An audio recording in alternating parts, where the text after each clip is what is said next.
ఆరోగ్యంగా ఉన్నాడో తొందరగా ఇంకా ఆరోగ్యంగా కోలుకొని ఇంటికి రావాలనేటువంటిది మనం అందరం కూడా కోరుకుందాం.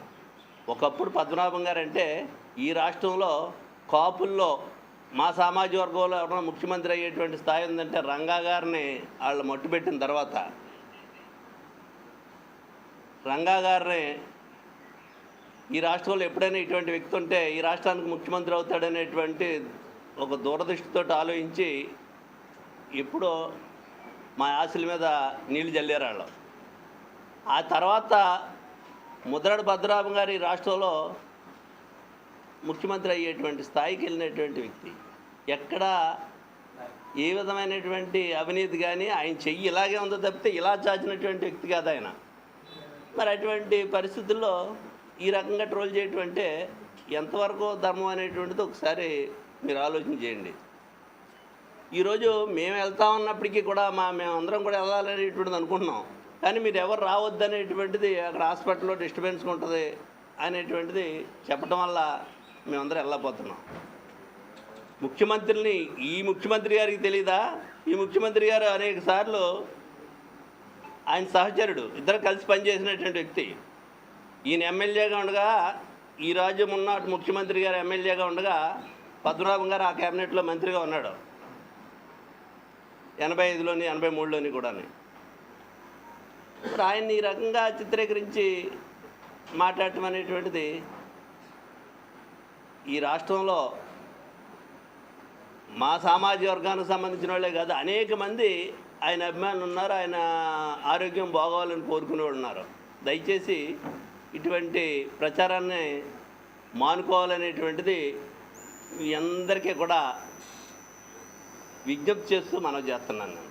ఇక రెండో విషయానికి వస్తే కన్నబాబు గారు చెప్తారు కులాల చుట్టూ రాజకీయాలు తిరుగుతున్నాయనేటువంటిది, కుల ప్రస్తావన అనేటువంటిది ఒక పవన్ కళ్యాణ్ గురించి మాట్లాడుతున్నారు. పవన్ కళ్యాణ్ గారి గురించి మా అంటే నా ఇంట్లో మీటింగ్ పెట్టాను కాబట్టి దాని గురించి చెప్పాల్సినటువంటి సందర్భం వచ్చినట్టు ఒక మాట చెప్తున్నాం.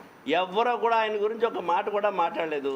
పాలసీల మీద, అక్కడ జరిగేటువంటి విధానాల మీద, ఈ ప్రభుత్వంలో జరిగేటువంటి ఏ అయితే హామీలు ఇచ్చారో ఏం జరుగుతున్నాయో వాటి మీద చర్చించాం. మీరే మాట్లాడుకుని మీరే తీసుకొచ్చి ఈ కులాన్ని చుట్టూ తిప్పుతున్నటువంటి పరిస్థితి. దయచేసి అన్ని రాజకీయ పార్టీలు, మా రాజకీయ పార్టీలో ఉన్న వాళ్ళకి మేము చెప్తున్నాం, మీకు కూడా మనం చేస్తున్నాం. ఈ కూటమిలో ఉన్నటువంటి కాపు నాయకులకి రాజకీయంగా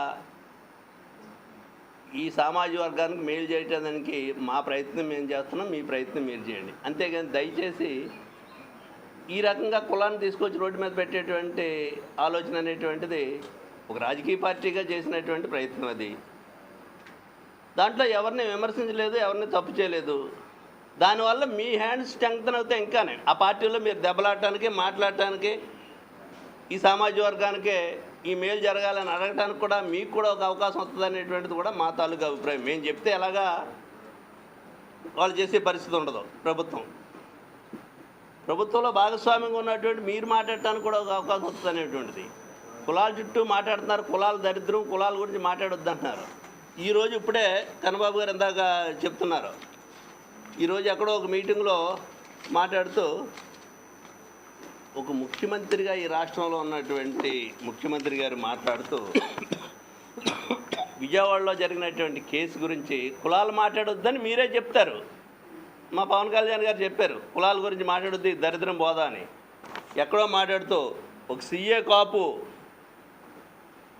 చనిపోయినటువంటి వ్యక్తి కాపు, పవన్ కళ్యాణ్ గారు కాపు అనేటువంటిది ఎవరు మాట్లాడుతున్నారు? ఇది